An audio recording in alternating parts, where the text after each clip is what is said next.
साथियों नमस्कार। आप सभी का हमारे YouTube चैनल पर हार्दिक स्वागत और अभिनंदन है। आज का अपना जो टॉपिक है वो फिजिक्स से रिलेटेड है। तो देखिए मैं टाइम वेस्ट नहीं करूँगा, मैं अपने जो काम की बात है सिर्फ अपन उसी पे चर्चा करेंगे। तो देखो सबसे पहले है मूलभूत भौतिकी। मूलभूत भौतिकी अब ये है क्या, अपन देखिए सबसे पहले इसको देखें। किसकी बात कर रहा हूँ मैं? मूलभूत भौतिकी कि मूलभूत जो फिजिक्स है या फंडामेंटल फिजिक्स है वो है क्या। तो देखिए फिजिक्स के अंदर, भौतिक विज्ञान के अंदर अपन उन चीज़ों का अध्ययन करते हैं जिनकी अपन गणना कर सकते हैं या जिनको अपन मान सकते हैं, यानी कि जिनका कैलकुलेशन की जा सकती है और जिनका मेजरमेंट किया जा सकता है। अगर उनका जो अध्ययन है वो अपन किस में करते हैं? फिजिक्स के अंदर करते हैं। तो देखिए मैं आपके सामने नोट्स भी यहाँ पे लिखता रहूँगा। जैसे मैं लिखूं कि भौतिक विज्ञान के अंतर्गत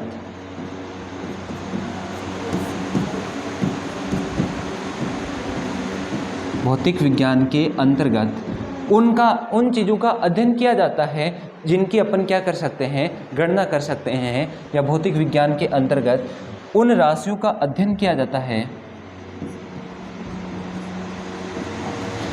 उन राशियों का अध्ययन किया जाता है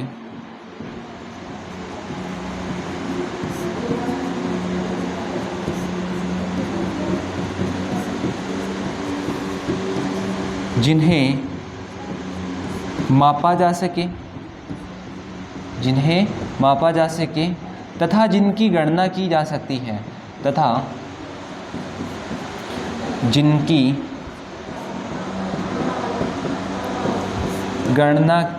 सकती है, अब आप लोगों को ये मेरी बात समझ में आई होगी कि मैं क्या कहना चाह रहा हूँ कि भौतिक विज्ञान के अंदर अपन उन चीज़ों का अध्ययन करते हैं, उन राशियों का अध्ययन करते हैं जिनको अपन क्या कर सकते हैं? माप सकते हैं, या जिनकी अपन क्या कर सकते हैं? गणना कर सकते हैं।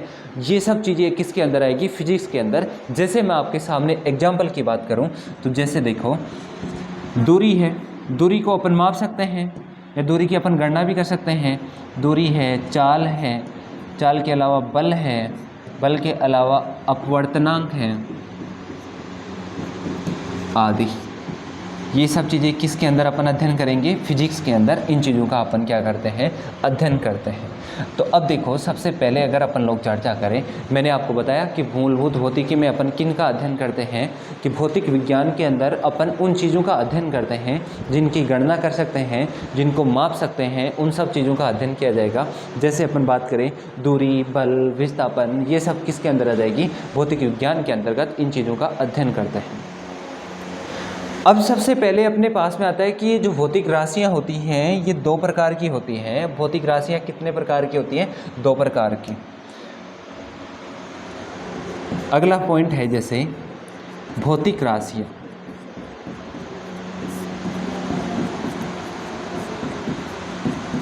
भौतिक राशियाँ दो प्रकार की होती हैं। कितने प्रकार की होती है बच्चों? दो प्रकार की। अब आप कहोगे कि सर ये दो प्रकार कौन कौन से? तो मैं आपको जैसे बताऊं, एक तो होता है जैसे सदिश राशि, एक होती है अदिश राशि। पहला तो सदिश, दूसरा कैसी राशि होगी? अदिश राशि। तो देखिए सदिश राशि क्या होती है, अदिश राशि क्या होती है, मैं आपके सामने ऐसे बोलूँ कि सदिश राशियाँ वे होगी जिसके अंदर परिणात्मक के साथ साथ में हमें दिशा का भी ज्ञान हो, यानी कि परिणाम व दिशा दोनों का बोध होता है, उसे तो अपन सदिश कहेंगे। और जिससे सिर्फ और सिर्फ परिणाम का ज्ञान होता है उसे अपन क्या कहेंगे? अदिश राशि कहेंगे। अब जैसे मैं आपके सामने कुछ एग्जाम्पल भी लिख रहा हूँ और डेफिनेशन भी लिख रहा हूँ।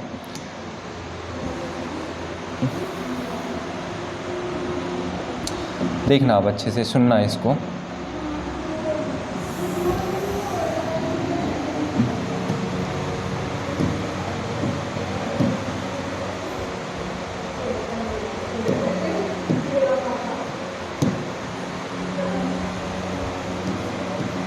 एक तो होती है सदिश राशि और दूसरी होती है क्या?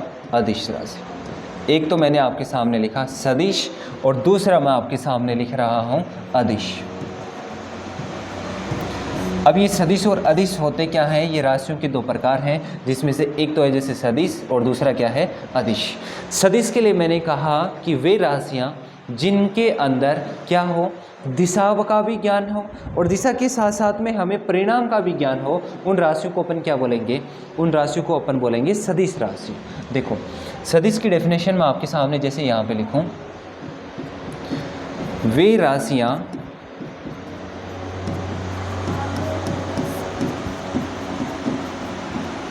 जिनका परिणाम हो वे दिशा का भी ज्ञान हो, दिशा का भी ज्ञान हो,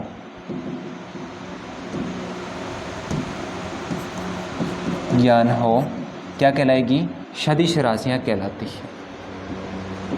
क्या कहलाती है, सदिश राशियाँ। तो बताओ सबसे पहला क्वेश्चन आपके सामने मैं ऐसे कहूँ कि भाई आप लोग मेरे को ये बताओ सदिश राशियाँ होती क्या हैं, तो आप कहोगे कि सर सदिश राशियाँ तो उन्हें कहते हैं जिनका परिणाम भी हो और परिणाम के साथ साथ में हमें दिशा का भी बोध हो या दिशा का भी ज्ञान हो, तो उसको अपन क्या बोल देंगे, सदिश राशि। और वे राशियाँ, अदिश राशि किसको बोलेंगे, वे राशियाँ जिनसे केवल, वे राशियाँ जिनसे केवल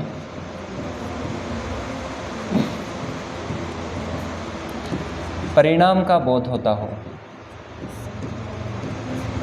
वे राशियाँ जिनसे केवल परिणाम का बोध होता हो, उन्हें अपन क्या बोलेंगे, सदिश अदिश राशियाँ बोलते हैं। देखो वे राशियाँ जिनसे परिणाम और दिशा दोनों का बोध हो उससे तो सदिश बोलेंगे, और जिनसे केवल परिणाम का बोध हो उन्हें अपन क्या कहते हैं, अदिश राशियाँ कहते हैं। अब जैसे इसमें सुनना, मैं आपके सामने यहाँ पे एक एग्जाम्पल लिखूँ और एग्जाम्पल के रूप में मैंने लिखा कि मैं 1000 किलोमीटर पूर्व दिशा में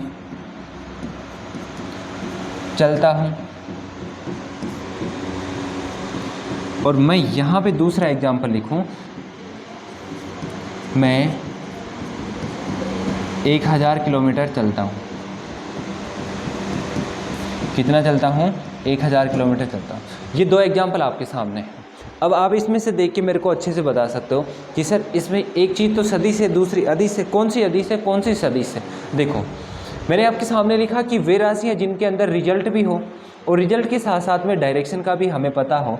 तो देखो यहाँ पे फर्स्ट वाला जो एग्जांपल अपन ने लिखे, इसके अंदर देखो मैं 100 किलोमीटर, तो ये तो क्या आ गया, परिणाम आ गया भाई, कितनी दूर जा रहे हैं, और यहाँ पे डायरेक्शन दे रखी है पूर्व दिशा।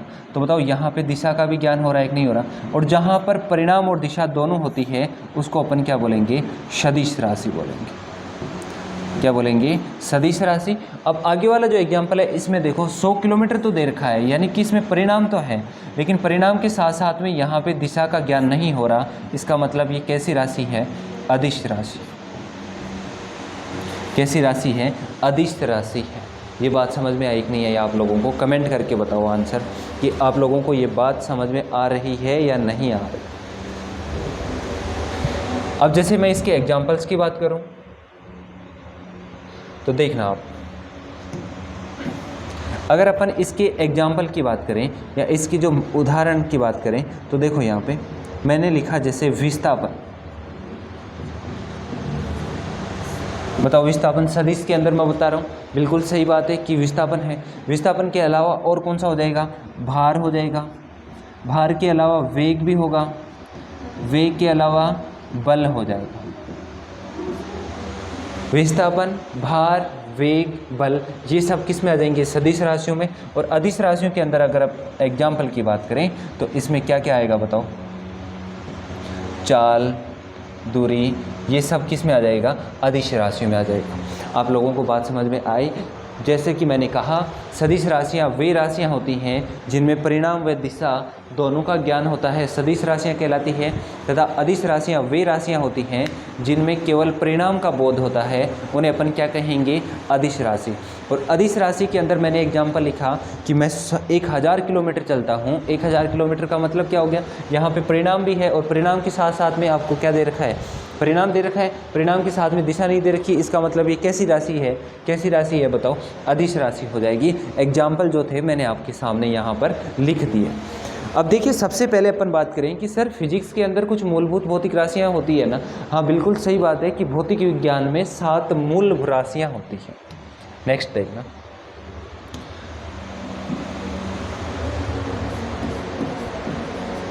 भौतिक विज्ञान की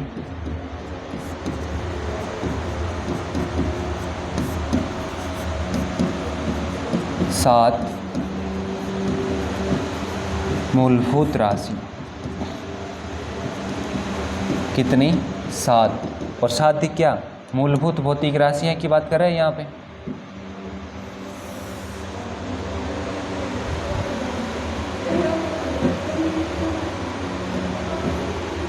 अब ये देखो है कौन कौन से भौतिक विज्ञान की 7 मूलभूत राशियों की अपन यहाँ पे चर्चा करेंगे। अब ये 7 भौतिक राशियाँ जो हैं वो हैं कौन कौन सी, अपन इनकी राशि का नाम लिखेंगे और मात्रक को भी यहाँ पे लिखेंगे। तो देखो सबसे पहले तो मैं यहाँ पे लिखूँ कि राशि कौन सी है, और राशि के साथ साथ में अपन किसका बात करेंगे, यहाँ पे मात्रक की यहाँ पे अपन चर्चा करने वाले हैं। भौतिक विज्ञान के अंदर जैसे मैंने कहा कि 7 मूलभूत भौतिक राशियाँ होती हैं। अब ये 7 है कौन कौन सी, उन पे अपन यहाँ पे चर्चा करने वाले हैं। देखना साइंस को अपन अच्छे से समझेंगे, बिल्कुल धीरे धीरे पढ़ेंगे, कोई जल्दबाजी नहीं है। तो देखो 1 नंबर पे लिखूँ जैसे लंबाई, 2 नंबर पे लिखा मैंने द्रव्यमान। अब आप कहोगे कि सर इनके मात्रक भी तो होते होंगे। हाँ बिल्कुल होते हैं। लंबाई को अपन मीटर में मापेंगे, द्रव्यमान को अपन किलोग्राम में मापेंगे। अब लंबाई द्रव्यमान के अलावा जैसे है समय है, प्रकाश की तीव्रता है, पदार्थ की मात्रा है, ज्योति तीव्रता है, इन सब चीज़ों की अपन यहाँ पे चर्चा करेंगे। तो देखो 3 नंबर पे मैं लिख दूंगा जैसे समय, और समय के लिए अपन जो मात्रक काम में लेते हैं वो आप सब लोगों को पता है, सेकंड काम में लेंगे। फिर उसके बाद में जैसे चर्चा करें,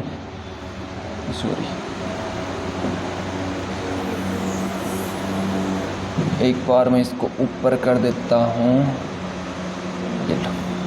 अगला देखो 4 नंबर पे मैं बात करूँ विद्युत धारा, और विद्युत धारा के लिए जो अपन मात्रक काम में लेंगे वो कौन सा हो जाएगा, एम्पियर। बिल्कुल सही बात है कि विद्युत धारा का मात्रक क्या हो गया, एम्पियर। फिर अपन बात करें पदार्थ की मात्रा,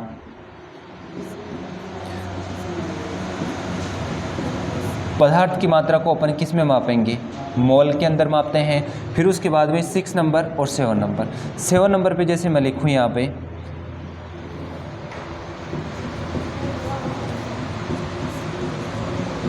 ज्योति तीव्रता, और ज्योति तीव्रता के लिए जो मात्रक काम में लेंगे वो होता है कैंडेला। अब एक और रह गया, कौन सा रह गया बताओ। देखिए लंबाई है, द्रव्यमान है, समय है, विद्युत धारा है, इसके अलावा पदार्थ की मात्रा है, ज्योति तीव्रता है, और अगला है जो कौन सा है, तापमान। और तापमान के लिए जो काम में लेंगे वो क्या आ जाएगा, केल्विन। ये बिल्कुल ये 11th क्लास की जो फिजिक्स चलती है उसके अंदर भी ये टॉपिक ऐसे की ऐसे दे रखा है। अब देखो इसके अंदर है क्या क्या, भौतिक विज्ञान की 7 मूलभूत राशियों की बात कर रहे हैं। अब 7 मूलभूत राशियाँ हैं कौन कौन सी, देखो लंबाई है, लंबाई का मात्रक मीटर हो गया, द्रव्यमान को जो है वो अपन किलोग्राम में लेंगे, समय का मात्रक सेकंड हो गया, विद्युत धारा एम्पियर हो गया, पदार्थ की मात्रा मोल हो गया, ज्योति तीव्रता कैंडेला हो गया, तापमान के लिए क्या हो गया, केल्विन। अब देखो अपन जो पहले पढ़ के आए वो क्या पढ़े, अच्छे से देखो इसको, कि भौतिक विज्ञान मूलभूत जो भौतिकी है, भौतिक विज्ञान के अंतर्गत उन राशियों का अध्ययन किया जाता है, भौतिक राशियों का या उन राशियों का अध्ययन किया जाता है जिन्हें मापा जा सके तथा जिनकी गणना की जा सके। जैसे अगर एग्जाम्पल की बात करें, दूरी है, चाल है, बल है, अपवर्तनांक है, इन सब का अपन यहाँ पे क्या करते हैं, अध्ययन करते हैं। फिर जैसे मैं आपके सामने नेक्स्ट स्लाइड पे मैंने लिखा था कि जो भौतिक राशियाँ होती है वो मूलतः कितने प्रकार की होती हैं, 7 होती हैं, 2 प्रकार की होती हैं, सदिश और अदिश। सदिश राशियाँ वे राशियाँ जिनका परिणाम हो और परिणाम के साथ साथ में उसकी डायरेक्शन का भी हमें ज्ञान हो, परिणाम और दिशा दोनों हो तो उसे क्या बोलेंगे अपन, सदिश राशि। और अगर परिणाम दे रखा हो तो उसे क्या कहेंगे, अदिश राशि।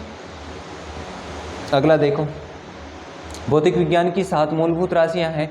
राशि और मात्रक आपके सामने लिखे हैं। राशि लंबाई को मीटर में, द्रव्यमान किलोग्राम, समय सेकंड, विद्युत धारा एम्पियर, पदार्थ की मात्रा मोल में, ज्योति तीव्रता कैंडेला और तापमान केल्विन। स्क्रीनशॉट लेना चाहो तो स्क्रीनशॉट ले सकते हो आप लोग इसका। फिर आगे की बात करेंगे अपन अभी, कल नहीं, आगे की क्लास में नहीं करेंगे, अभी बात करेंगे। बताओ इसका क्या आंसर आएगा।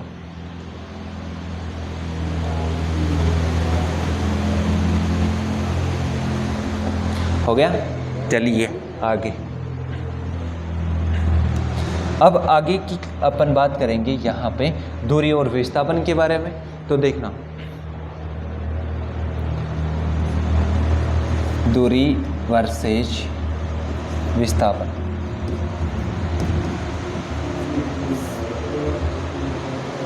बोले तो डिस्टेंस एंड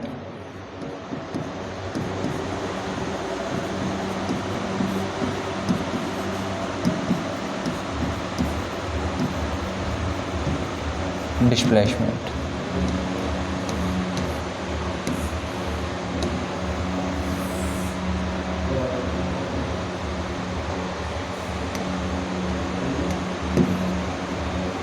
दूरी और विस्थापन।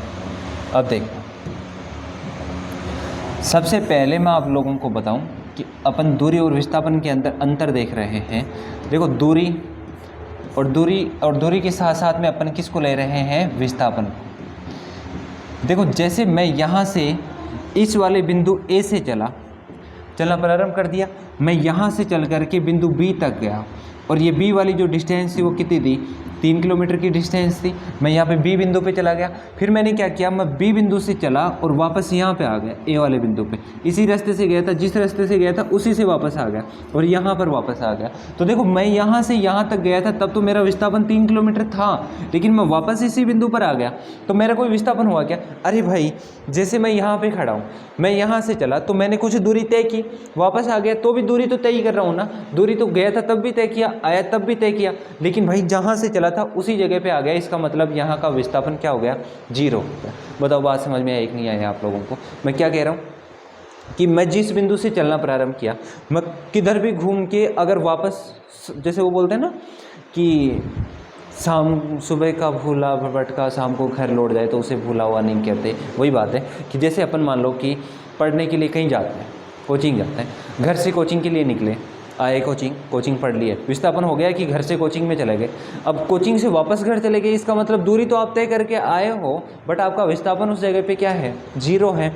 तो मैं क्या कहना चाह रहा हूँ, जो अपन पथ तय करते हैं, दूरी का मतलब क्या होता है, तय किए गए पथ की कुल लंबाई। तय किए गए पथ की कुल लंबाई क्या कहलाती है? पहला पॉइंट लिख देता हूँ, दूरी कहलाती है। आई बात समझ में? तय किए गए पथ की कुल लंबाई क्या कहलाएगी, दूरी कहलाएगी। और विस्थापन किसको बोलेंगे? प्रारंभिक व अंतिम बिंदु के मध्य, प्रारंभिक व अंतिम बिंदु के मध्य सीधी दूरी। प्रारंभिक व अंतिम बिंदु के मध्य सीधी दूरी जो है वो क्या कहलाएगी बच्चों? विस्थापन कहलाती है। बात समझ में आई यहाँ तक मैं क्या बोल रहा हूँ? देखो, दूरी तो किसको बोलेंगे अपन? तय किए गए पथ की जो टोटल लंबाई होती है, कि अपन कहीं भी जितना घूम के आए उसी को अपन क्या बोल देंगे? दूरी बोल देंगे। लेकिन अपन जहाँ से चले थे और जहाँ पर हैं उसके बीच की जो सीधी दूरी होगी उसे अपन क्या बोलेंगे? विस्थापन बोलेंगे। मेरे को जहाँ तक उम्मीद है आपको डेफिनेशन अच्छे से समझ में आएगी।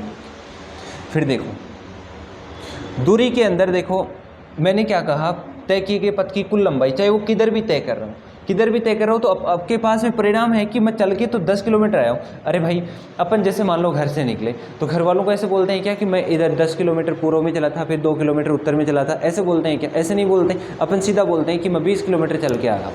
20 किलोमीटर की दूरी तय करके आया हूँ, तो बताओ परिणाम तो है लेकिन दिशा तो है ही नहीं ना, दिशा नहीं है। तो मैंने अभी आपको पहले बताया था अगर जिसकी दिशा नहीं है तो वो कैसी राशि हो जाएगी, अदिश राशि। तो बताओ दूरी कैसी राशि होती है, अदिश राशि।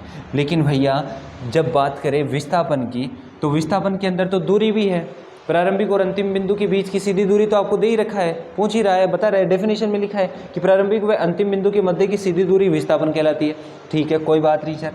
अब मैं कह रहा हूँ इसमें दिशा भी है और परिणाम भी है, इसका मतलब ये कैसी राशि है, सदिश राशि। बताओ ये बात समझ में आई कि नहीं आई कि विस्थापन जो है वो सदिश राशि है और दूरी जो है वो कैसी राशि है, अदिश राशि। फिर अगर अपन थर्ड पॉइंट की बात करें तो देखो, सोचो देखिए और पॉइंट क्या हो सकता है, कि दूरी का मात्रक क्या होगा, दूरी का मात्रक बताओ, नहीं पता, कोई बात नहीं। दूरी का जो मात्रक होता है वो मीटर होता है। दूरी का मापन किस में करेंगे, दूरी का मात्रक मीटर, और विस्थापन का मात्रक भी क्या हो जाएगा, मीटर हो जाएगा। विस्थापन का मात्रक और विस्थापन का मात्रक भी क्या होगा बच्चा लोग, मीटर हो जाएगा। बताओ ये बात आप लोगों को समझ में आई कि नहीं आई, कि दूरी तो है तय किए गए पथ की कुल लंबाई, विस्थापन है प्रारंभिक व अंतिम बिंदु के बीच की सीधी दूरी, दूरी सदिश है या अदिश है, दूरी अदिश है, विस्थापन सदिश है, दूरी का मात्रक मीटर होता है, जबकि विस्थापन का मात्रक भी क्या होता है, मीटर ही होता है।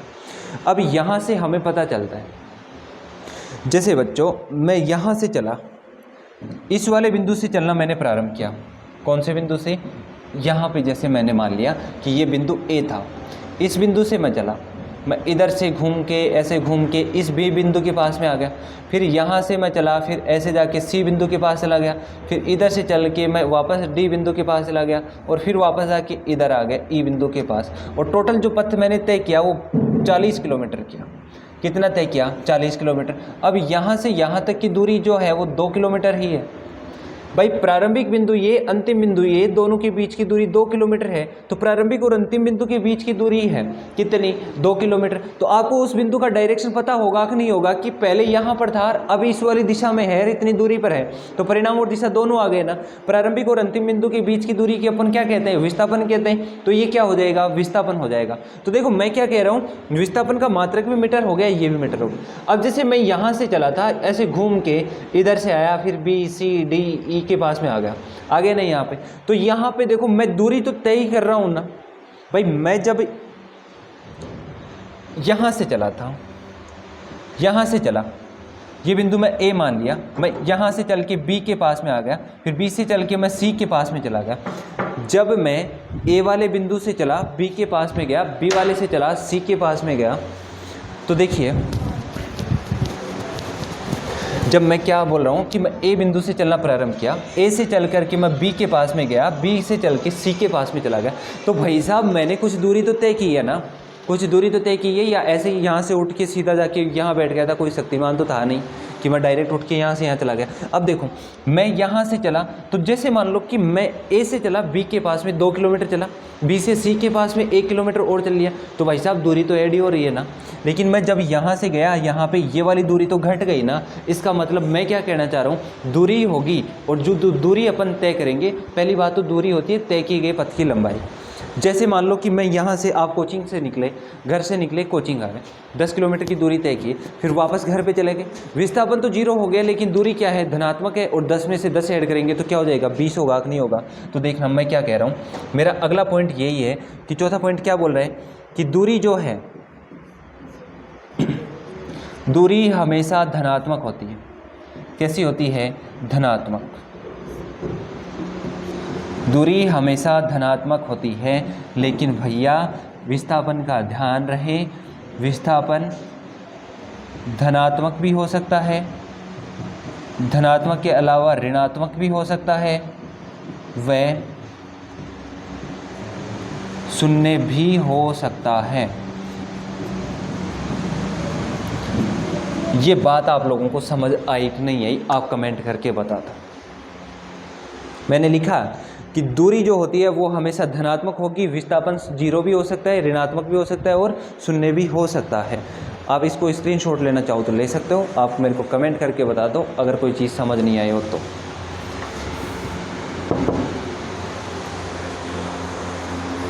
अब इसमें देखना, मैंने कहा कि दूरी जो है वो हमेशा कैसे होगी, धनात्मक।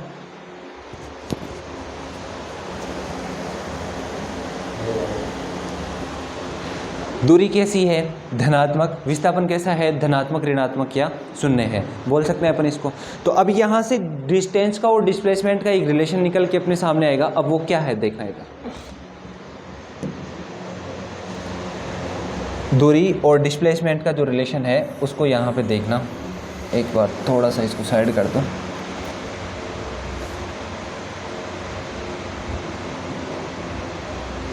दिख रहा होगा जहाँ तक मेरा मानना है।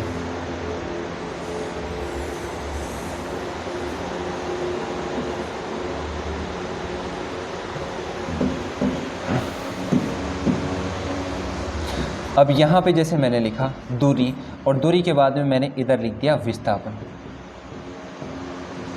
अब इस रिलेशन को अच्छे से देखना, और यही अपने लिए इम्पोर्टेंट है। मैंने कहा दूरी धनात्मक होती है, बिल्कुल सही बात है। इसमें देखो दूरी के अंदर क्या लिखा है, धनात्मक, ये धनात्मक। इसका मतलब भाई साहब ये दूरी और विस्थापन दोनों बराबर तो हो सकते हैं, सही बात है। फिर उसके बाद में देखो विस्थापन जो होता है वो ऋणात्मक भी होता है, और ऋणात्मक के साथ साथ में शून्य भी होता है। तो अपने पास में यहाँ पे ग्रेटर हो जाएगी देन क्या, दूरी। दूरी जो होती है ना वो विस्थापन से अधिक भी हो सकती है और विस्थापन के बराबर भी हो सकती है। ये जो रिलेशन है इसका, ये सबसे इम्पोर्टेंट है। और ये यहाँ पे अपने पास में अंतर हो गया कि इसमें दूरी और विस्थापन के अंतर। ये रफ काम को मैं हटा देता हूँ, क्योंकि ये PDF जो है इसकी आपको हमारे टेलीग्राम पे मिल जाएगी, और टेलीग्राम का लिंक जो है वो डिस्क्रिप्शन बॉक्स में लगा हुआ है, वहाँ से आप हमारे टेलीग्राम को भी ज्वाइन कर सकते हो। यहाँ तक की बात समझ में आई आप लोगों को, कमेंट करके बता दो। देखिए एक बार मैं फिर बता देता हूँ। जैसे मैंने कहा कि भौतिक विज्ञान के अंदर 7 मूलभूत राशियाँ हैं। कौन कौन सी, लंबाई, द्रव्यमान, समय, विद्युत धारा, पदार्थ की मात्रा, ज्योति तीव्रता, तापमान। लंबाई को अपन मीटर में मापेंगे, द्रव्यमान को किलोग्राम में, समय को सेकंड में, विद्युत धारा एम्पियर, पदार्थ की मात्रा मोल, ज्योति तीव्रता कैंडेला, और तापमान को केल्विन में। फिर देखना नेक्स्ट है दूरी और विस्थापन। दूरी क्या होती है, तय किए गए पथ की कुल लंबाई होती है। जैसे मैं यहाँ से चला, कहीं भी घूम के आया, वो टोटल क्या हो जाएगी, दूरी हो जाएगी। और विस्थापन प्रारंभिक व अंतिम बिंदु के मध्य की सीधी दूरी। फिर है दूरी जो होती है वो अदिश राशि है, जबकि विस्थापन कैसी राशि है, सदिश राशि। दूरी का जो मात्रक होगा वो मीटर होगा, लेकिन विस्थापन का मात्रक भी क्या होगा, मीटर। दूरी जो है वो धनात्मक होती है हमेशा, लेकिन विस्थापन धनात्मक भी हो सकता है, ऋणात्मक भी और शून्य भी हो सकता है। और दूरी और विस्थापन का रिलेशन क्या होता है कि दूरी जो होती है वो विस्थापन से हमेशा ज़्यादा होगी, और या इसके बराबर भी हो सकती है। इसका लिखना चाहो तो लिख सकते हो।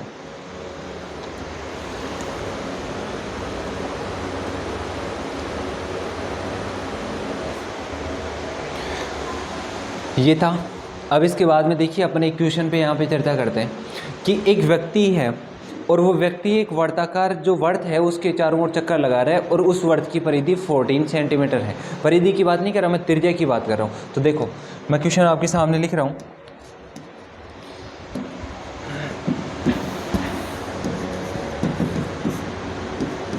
चौदह सेंटीमीटर त्रिज्या के वर्त पर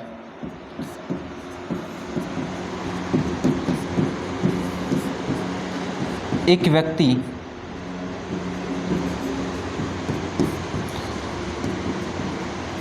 बिंदु A से चलना प्रारंभ करता है।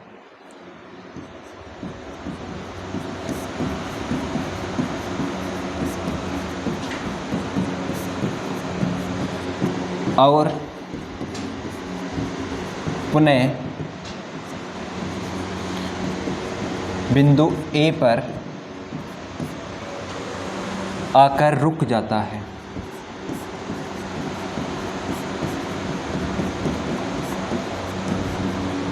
तो विस्थापन व तय किए गए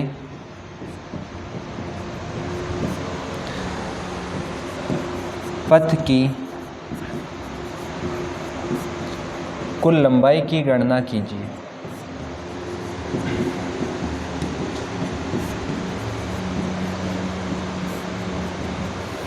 पथ की कुल लंबाई का मतलब क्या हो गया, दूरी से हो गया, बिल्कुल। अब इस क्वेश्चन को सॉल्व करो, देखिए इसका सॉल्यूशन बताओ, आंसर क्या आएगा इसका।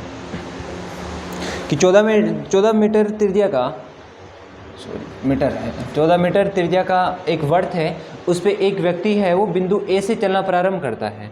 ए से चलना प्रारंभ करने के पश्चात वो क्या करता है, वापस से बिंदु ए पर आ जाता है।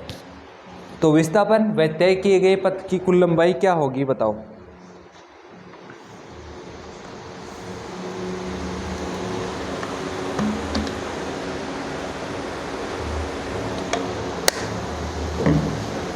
जैसे देखो मैं बता देता हूँ, सॉल्यूशन की बात करें, मैंने कहा एक व्यक्ति है और वो व्यक्ति क्या कर रहा है, बिंदु बी से चलना प्रारंभ कर रहा है या ए से चलना प्रारंभ कर रहा है, ये वर्त था, ठीक है।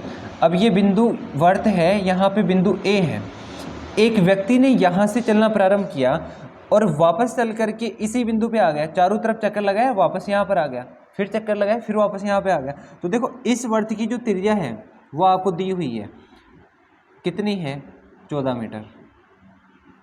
कितनी दे रखी है, वर्त की त्रिज्या 14 मीटर दी हुई है आपको। अब इसमें से देखना 14 मीटर आपको दे रखी है, बिंदु ए से चल रहा है,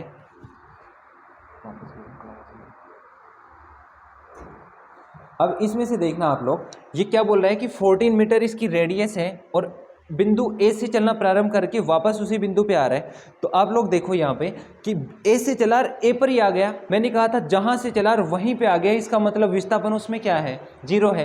विस्थापन का मतलब क्या कोई उसने दूरी तय की क्या, जहाँ पर पहले था वहाँ से कहीं दूर गया क्या, जी भाई साहब बिल्कुल भी दूर नहीं गया, जहाँ से चला था उसी बिंदु पे आ रहा है। क्वेश्चन में कह रहा है अगला कि जिस बिंदु से चला था उसी पे आ रहा है, और जहाँ से चला हो और उसी बिंदु पे आ जाए, इसका मतलब यहाँ पर कोई डिस्प्लेसमेंट होगा क्या, बिल्कुल भी नहीं होगा। विस्थापन क्या हो जाएगा इस जगह पे, सुन लें पहला तो इसका आंसर एक तो ये आता है, विस्थापन हो गया पूरा। फिर कह रहे हैं कि पथ की कुल लंबाई की गणना करो, पथ की लंबाई, पथ की लंबाई, अब पथ कैसा है, वर्त है, और वर्त की परिधि निकालने का जो फॉर्मूला है, वर्त की परिधि का फॉर्मूला क्या होता है, 2πr, बिल्कुल वर्त की परिधि, और वर्त की परिधि को काम में लेंगे यहाँ पे, और वर्त की परिधि का फॉर्मूला होगा 2πr। हमें पता है r का मान अपने को दिया हुआ है और पाई का मान होता है 22/7, यहाँ पे वैल्यू रखो तो क्या होगा 2 × 22/7 इंटू रेडियस कितनी दे रखी है 14, जब इसको इससे कैंसिल करेंगे तो 2 हो जाएगा, और ये इसको मल्टीप्लाई करेंगे तो टोटल कितना आ जाएगा 88 मीटर आ जाएगा। यानी कि वह व्यक्ति जो है, यहाँ पे वर्त की परिधि कितनी आ गई 88 मीटर आ गई, तो उस व्यक्ति ने कितनी दूरी तय की, 88 मीटर की दूरी तय की है। यानी कि वह व्यक्ति जो चल के आया उसकी दूरी तो है 88 मीटर, और इसके साथ साथ में उसका जो डिस्प्लेसमेंट है यानी कि विस्थापन है वो क्या है, 0 है। बात समझ में आई होगी, क्वेश्चन भी समझ में आया होगा। अगर आपको क्वेश्चन का आंसर पता चला तो कमेंट करके बता दो।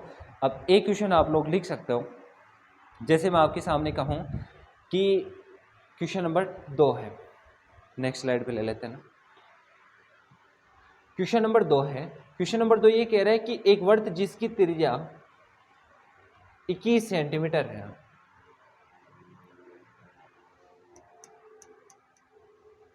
21 मीटर है। अब यहाँ पे आपको एक तो इसका विस्थापन बताना है, और विस्थापन के अलावा यहाँ पे आपको क्या बतानी है, दूरी बतानी है। बताओ अब इसका आंसर क्या जाएगा। दूरी का मतलब तय की गई पथ की कुल लंबाई, बात खत्म हो गया है इसका आंसर। अब इसका मतलब देखो, विस्थापन है, विस्थापन के लिए अगर अपन यहाँ पे चर्चा करें तो देखो जिस बिंदु से चला, मैं कह रहा हूँ कि जिस बिंदु से चला उसी पे वापस आ रहा है, इसका मतलब विस्थापन तो इसी कंडीशन में क्या हो जाएगा, 0 हो जाएगा। और दूरी के लिए अपन क्या करेंगे, वर्त की परिधि काम में लेंगे, वर्त की परिधि काम में लेंगे। परिधि का फॉर्मूला क्या है, 2πr, पाई का मान हमें पता है 22/7, आर आपको दी हुई है 22/7 इंटू आर कितना है 21, इसको इससे कैंसिल करेंगे 3, तो 44 इंटू 3 132 मीटर आ जाएगा। बात समझ में आई यहाँ तक। अगर आपको वीडियो पसंद आ रहा है तो चैनल को लाइक शेयर एंड सब्सक्राइब जरूर करें। नेक्स्ट बात करेंगे चाल और वेग के बारे में।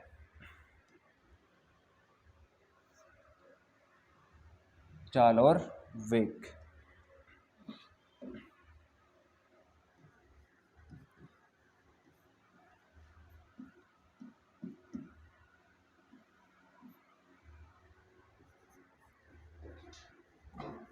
Speed and velocity.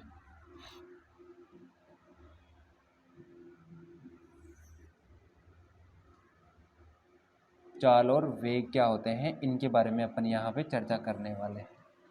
तो देखना आप तुम लोग अच्छे से इसको। सबसे पहले मैं एक तरफ लिखता हूँ कि चाल, और एक तरफ मैं लिख रहा हूँ वेग। ये तो चाल हो गई, और इधर मैंने लिख दिया वेग। अब मैं जो बोल रहा हूँ उस बात को पहले अच्छे से सुनना। चाल को मैं दूरी बोल दिया और वेग को मैं विस्थापन बोल दिया। और अब बता सकते हो आप लोग, मैं कहूं कि मेरे को पता है चाल का फॉर्मूला क्या होता है। चाल बराबर होता है दूरी बटा समय। चाल बराबर में दूरी बटा समय। और इधर जो फॉर्मूला है वो है वेग बराबर में विस्थापन बटा समय। वेग बराबर में क्या हो जाएगा, विस्थापन बटा समय। बात समझ में आई यहाँ तक। अब इसकी डेफिनेशन है वो मैं आपके सामने बताऊं। देखो, इकाई समय में तय की गई दूरी जो होगी वो चाल कहलाएगी। कोई समय है और उसमें कोई कुछ दूरी तय की जा रही है, उसी को अपन क्या बोलेंगे, चाल। और इकाई समय में तय किया गया विस्थापन जो होगा वो क्या कहलाएगा, वेग कहलाएगा। अब देखो मैं डेफिनेशन लिख देता हूं। इकाई समय में तय की गई दूरी चाल कहलाती है। इकाई समय में तय की गई दूरी क्या कहलाएगी, चाल। और इकाई समय में तय किया गया विस्थापन ही क्या कहलाएगा, वेग कहलाएगा। इकाई समय में तय किया गया विस्थापन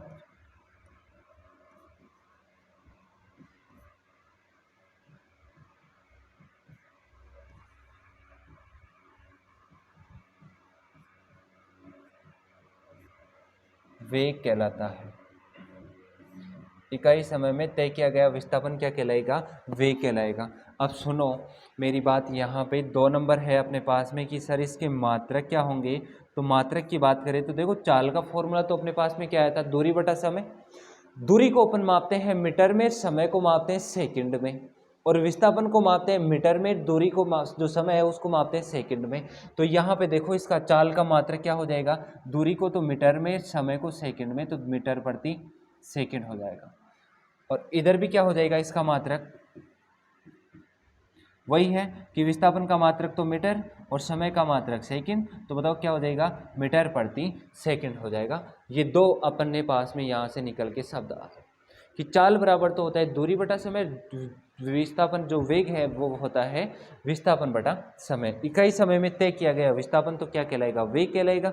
अब देखो चाल जो है कि वो किस दिशा में है, क्या है, अपने को नहीं पता। मैंने कहा था कि चाल दूरी से है, तो मैं कह सकता हूं कि दूरी अदिश है तो चाल भी कैसी राशि है, चाल अदिश राशि।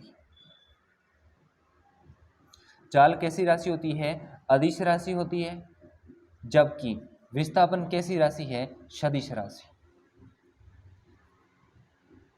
विस्थापन सदिश राशि है।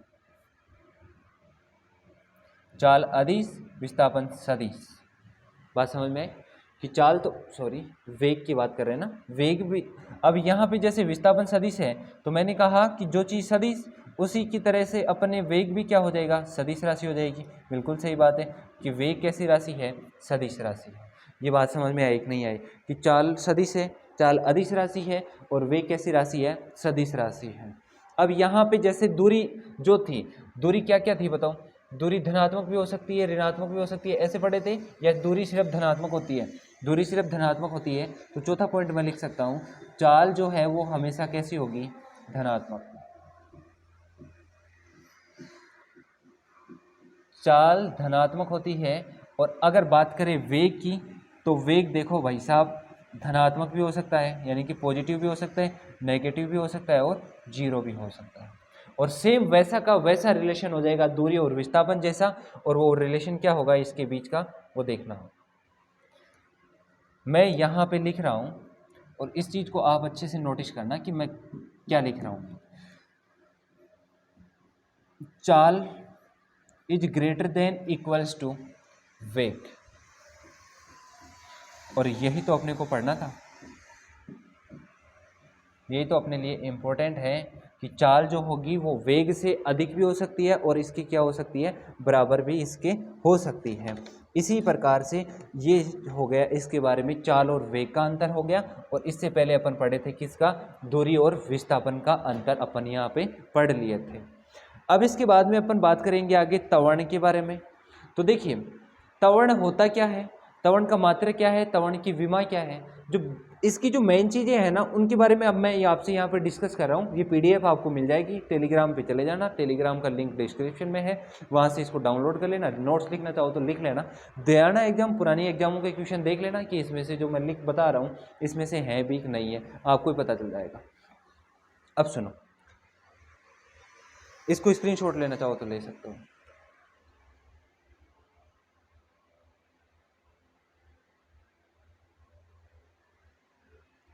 हो गया, ठीक। अब बात करेंगे अपन त्वरण के बारे में।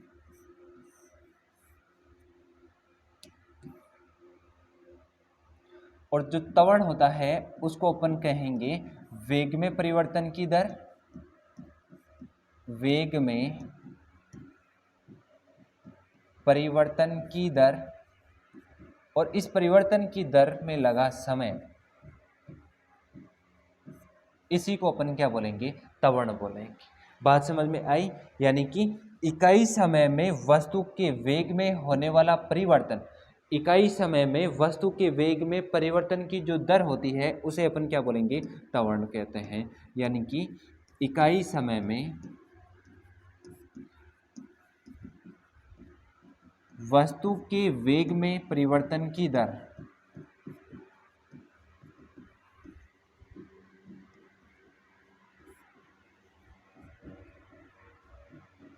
त्वरण कहलाती है। एक्सेलरेशन जिसको बोलते हैं त्वरण कहलाती है। इकाई समय में वस्तु के वेग में परिवर्तन की जो दर होगी वो क्या कहलाएगी, त्वरण कहलाती है। अब त्वरण जो है वो कैसी राशि है, तो मैं बात करूं यहाँ पे कि त्वरण का परिणाम और दिशा दोनों होता है, इसलिए बोल सकते हैं कि त्वरण कैसी राशि है, सदिश राशि। और अगर इसके मात्रक की अगर अपन बात करें तो बताओ, अब आप लोग इसका मात्रक बता दो। वेग में परिवर्तन, वेग के लिए अपन मात्रक क्या काम में लिए थे, मीटर प्रति सेकंड काम में लिए थे क्या, जी हाँ बिल्कुल मीटर प्रति सेकंड काम में लिए थे।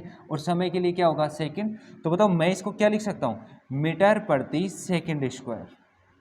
त्वरण का मात्रा क्या आ जाएगा, मीटर प्रति सेकंड स्क्वायर आ जाएगा। और अगर इसकी बात करें कि विमा क्या होगी सर इसकी, तो देखो इसकी जो डायमेंशन होती है विमा, और विमा की मैं यहाँ पे बात करूँ तो देखो मीटर जो है ये तो किसके लिए है, दूरी के लिए, भाई दूरी के लिए है, लेंथ के लिए है, लंबाई के लिए है, तो ये तो क्या हो जाएगा L, और इस पर कुछ नहीं है तो मैं लिख दिया L1। सेकंड है, सेकंड किसके लिए दे रखा है, टाइम के लिए, और सेकंड का यहाँ पे स्क्वायर है, तो बताओ इसको मैं क्या लिख सकता हूँ, t-2। अब आपको होगी कि सर ये -2 कहाँ से ले आए, अरे भाई साहब मैंने यहाँ पे मीटर प्रति सेकंड स्क्वायर लिखा है ना, तो मैं इसको ऐसे बताओ मीटर सेकंड की पावर -2, ऐसे नहीं लिख सकता क्या, लिख सकता हूँ ना। तो मीटर तो क्या है, दूरी के लिए काम में है, और दूरी जो लंबाई होगी, लंबाई को अपन मीटर में मापेंगे, समय को सेकंड में, उसके लिए टी काम मिलेंगे। तो डायमेंशंस निकालने के लिए अपने को ये जो मूलभूत भौतिक राशियाँ हैं इनका ज्ञान होना बेहद आवश्यक है। ये अपना एक छोटा सा टॉपिक था जिसके अंदर अपन ने क्या किया कि फिजिक्स, जो फंडामेंटल फिजिक्स होती है, मूलभूत भौतिकी, जहाँ से अक्सर क्वेश्चन पूछे जाते हैं, उनकी अपन ने यहाँ पे चर्चा की है। नेक्स्ट क्लास के अंदर अपन क्या करेंगे, इस पर बेस्ड क्वेश्चंस पे आप पे चर्चा करेंगे कि डायमेंशंस कैसे निकालते हैं, विमा क्या होती है, विमा कैसे निकालते हैं, व्युत्पन्न राशियाँ क्या होती हैं। अब एक बार मैं फास्टली इसको बता देता हूँ, इसके अलावा कुछ भी नहीं पढ़ना। सदिश और अदिश, सदिश राशियाँ वे राशियाँ जिनका रिजल्ट हो और डायरेक्शन दे रखी हो, यानी कि उसका परिणाम हो, परिणाम के साथ साथ में दिशा का ज्ञान हो, सदिश राशियाँ कहलाएगी। सदिश राशियाँ जो होती हैं, जैसे मैंने यहाँ पे लिखा, मैं 100 किलोमीटर पूर्व दिशा में चलता हूँ, कितनी दूर चल रहा हूँ, 100 किलोमीटर। रिजल्ट है यहाँ पे कौन सी डायरेक्शन में चल रहा हूँ, नॉर्थ डायरेक्शन में या ईस्ट डायरेक्शन में चल रहा हूँ, इसका मतलब यहाँ पे डायरेक्शन भी दे रखी है। रिजल्ट एंड डायरेक्शन दोनों होने के कारण ये कैसी राशि है, वेक्टर फॉर्म है, यानी कि सदिश राशि है। जैसे बात करें विस्थापन, भार, वेग, बल, ये सब इसमें आ जाएंगे। फिर अदिश की बात करें जिसमें ओनली क्या होता है, रिजल्ट होता है। और रिजल्ट में जैसे मैंने यहाँ पे लिखा, मैं 1000 किलोमीटर चलता हूँ, डायरेक्शन का नहीं पता, चल रहा हूँ ये तो मेरे को पता है, लेकिन कितना चल रहा हूँ मेरे को नहीं पता, तो वो कैसी राशि हो जाएगी, अदिश राशि, जैसे चाल और दूरी। नेक्स्ट देखो, सदिश राशियाँ 7 हैं, मूलभूत राशियाँ 7 हैं। जैसे बात करें लंबाई मात्रक मीटर, द्रव्यमान किलोग्राम, समय सेकंड, विद्युत धारा एम्पियर, पदार्थ की मात्रा मोल, ज्योति तीव्रता कैंडेला, तापमान केल्विन। नेक्स्ट है दूरी और विस्थापन। दूरी जो होती है तय किए गए पथ की कुल लंबाई होगी। विस्थापन क्या होगा, प्रारंभिक और अंतिम बिंदु के बीच की सीधी दूरी विस्थापन कहलाएगी। मात्रक की बात करें तो दूरी का मात्रक जो होता है वो क्या हो जाएगा, मीटर, विस्थापन का मात्रक भी मीटर। दूरी अदिश राशि है तो विस्थापन कैसी राशि है, सदिश राशि। दूरी जो होती है वो हमेशा धनात्मक होती है, लेकिन बात करें विस्थापन की, विस्थापन कैसी राशि होती है, हमेशा धनात्मक, ऋणात्मक या शून्य भी हो सकता है। रिलेशन की बात करें तो डिस्टेंस जो होती है वो डिस्प्लेसमेंट से ग्रेटर देन हो सकती है या इक्वल भी हो सकती है। सेम वही चीज फिर इसके बाद में अपन क्वेश्चन लिखे थे, वृत्त की परिधि का फॉर्मूला ध्यान रखना। जब आपसे वर्ताकार पथ के लिए पूछे, रेडियस दे रखी हो, कुछ भी नहीं दे रखा हो, वृत्त की परिधि निकालनी है, डायरेक्ट आंसर बताना है। फिर आगे देखना ये क्वेश्चन का। फिर है चाल और वेग में क्या है, चाल बराबर दूरी बटा समय, एकांक समय में तय किया गया जो वेग है उसी को अपन क्या बोलेंगे, तय की गई जो दूरी है उसी को चाल कहेंगे। और विस्थापन होगा, अगर यहाँ पे विस्थापन होगा तो उसको अपन क्या बोल देंगे, वेग। चाल के लिए मात्रक जो कायम में आएगा मीटर प्रति सेकंड है, और वेग के लिए जो मात्रक होगा वो भी क्या हो जाएगा, मीटर प्रति सेकंड होगा। चाल के अंदर हमें डायरेक्शन का नहीं पता रहता कि अपन कितनी दूरी तय करके आए, कहाँ से आए, चल के आए, बस ये पता है। तो इसका मतलब ये सदिश राशि है, ये अदिश राशि है, और इसका मान जो होता है धनात्मक, इसका तीनों हो सकते हैं। और इसका रिलेशन सेम वही है जो दूरी और विस्थापन का था, कि चाल जो होती है वो वेग से ग्रेटर देन होती है या इक्वल होती है।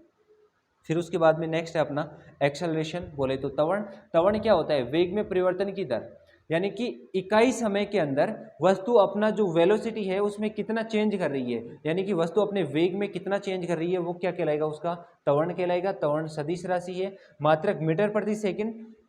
अब जैसे मैंने देखो यहाँ पे वेग में परिवर्तन की दर है, वेग में परिवर्तन के लिए मीटर प्रति सेकंड, समय के लिए सेकंड, ऊपर लिखेंगे तो मीटर प्रति सेकंड स्क्वायर हो जाएगा, और यहाँ पे क्या आ जाएगा, -2, और इसकी डायमेंशन जो होती है विमा जो होगी L1T-2 हो जाएगी।